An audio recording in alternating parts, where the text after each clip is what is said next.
Insinyur Soekarno, sang proklamator dan sekaligus presiden pertama di Indonesia ini, adalah sosok pemimpin besar.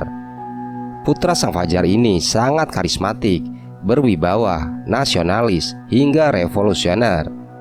Semangat dan jiwa nasionalismenya tidak pernah pudar saat menorehkan dan memperjuangkan Indonesia hingga menjadi negara yang berdaulat, bahkan menjadi negara yang disegani oleh bangsa lain. Meski dikabarkan sudah lama meninggal dunia, namun cerita tentang Soekarno selalu menarik untuk dikaji, termasuk tentang kesaktian yang dimilikinya. Bung Karno sering mengalami percobaan pembunuhan. Semasa hidup, ia mengalami percobaan pembunuhan dari tingkat baru rencana sampai eksekusi. Menurut ajudan Soekarno, yaitu Sudarto Danu Subroto, ia mengatakan bahwa ada 7 kali percobaan pembunuhan terhadap Soekarno yang sangat menggentarkan. Menanggapi hal itu bukan menjadi takut dan gentar, Bung Karno malah membuka rahasia bagaimana cara membunuhnya. Menjadi hal yang wajar kalau kemudian sebagian rakyat Indonesia menganggap Bung Karno adalah manusia dengan tingkat kesaktian tinggi. Lalu, apa sebenarnya rahasia kesaktian Bung Karno tersebut? Menurut kabar yang beredar di masyarakat, Bung Karno memiliki mustika pemberian Nyi Blorong yang legendaris. Dalam cerita tersebut, Nyi Blorong datang dan memberikan mustika merah delima jelmaan seekor naga, dan mengatakan bahwa Bung Karno bukan saja akan menjadi pemimpin alam manusia, namun juga alam gaib.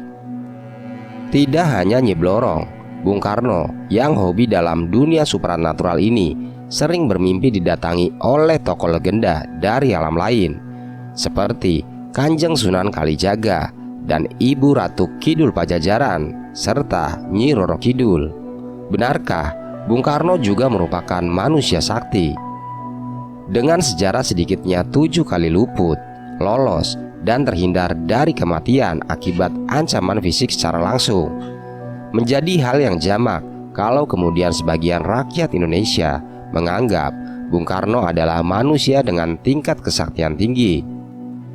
Namun Bung Karno sendiri menampik jika lolosnya ia dalam berbagai percobaan pembunuhan bukanlah karena bantuan dari alam lain.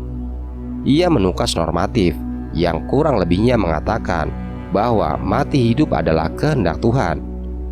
Manusia mencoba membunuh, kalau Tuhan belum berkehendak, maka ia belum akan mati. Soekarno sendiri membeberkan bagaimana cara membunuhnya. Menurutnya, rakyatnya lah yang membuat tetap hidup, sehingga untuk membunuhnya cukup menjauhkannya dari rakyatnya. Semua yang kucapai selama di dunia ini adalah karena rakyatku. Tanpa rakyat, aku tak bisa apa-apa. Jadi, tak perlu senapan, bom, apalagi pesawat tempur, hanya untuk membunuh seorang Bung Karno. Jauhkan saja aku dari rakyatku, maka aku akan mati perlahan-lahan. Dan benar saja, ayah dari Megawati Soekarno Putri ini selalu lolos meski dihujani granat, bahkan bom pesawat tempur. Percobaan pembunuhan pernah terjadi pada 30 November tahun 1957. Presiden Soekarno saat itu datang ke perguruan Cikini, yaitu Percik, tempat bersekolah putra-putrinya. Dalam rangka perayaan ulang tahun ke-15 Percik, granat tiba-tiba meledak di tengah pesta penyambutan presiden. 9 orang tewas, 100 orang terluka, termasuk pengawal presiden. Soekarno sendiri beserta putra-putrinya selamat. Percobaan pembunuhan kedua terjadi pada 9 Maret 1960.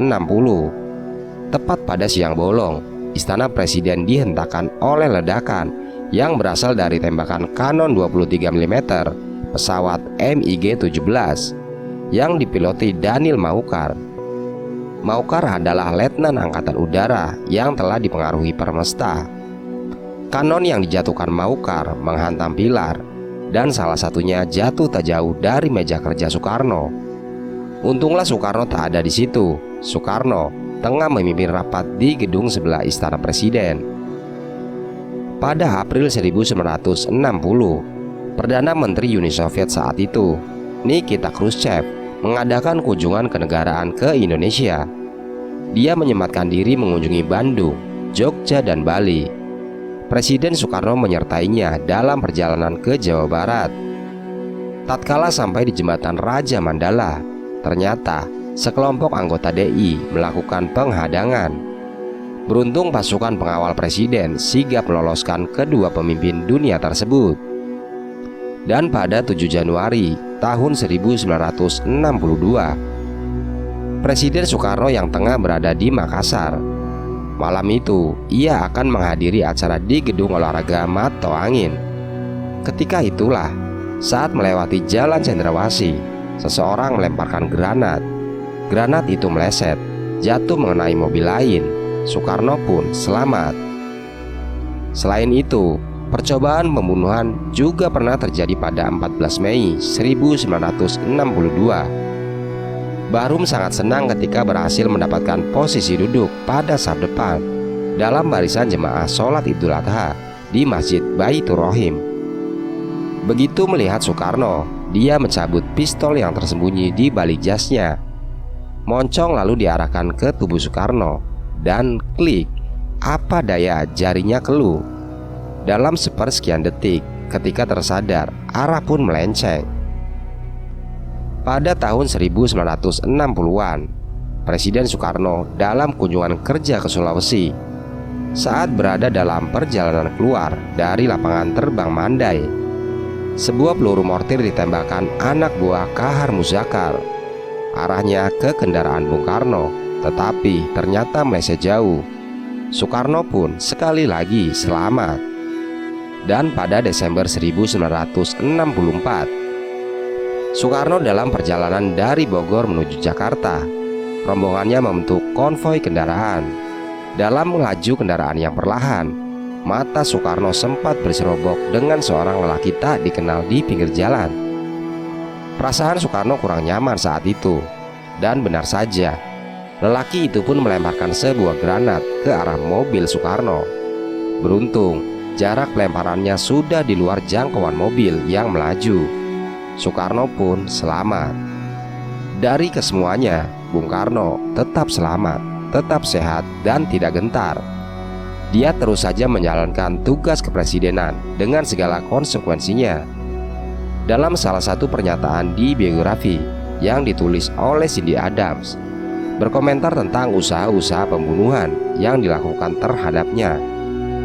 Namun pengakuan Bung Karno terhadap cara untuk membunuhnya ternyata menjadi perhatian bagi mereka yang ingin membunuh Soekarno. Kekuatan Bung Karno adalah rakyatnya, dan dia hanya akan mati jika dijauhkan dari rakyatnya.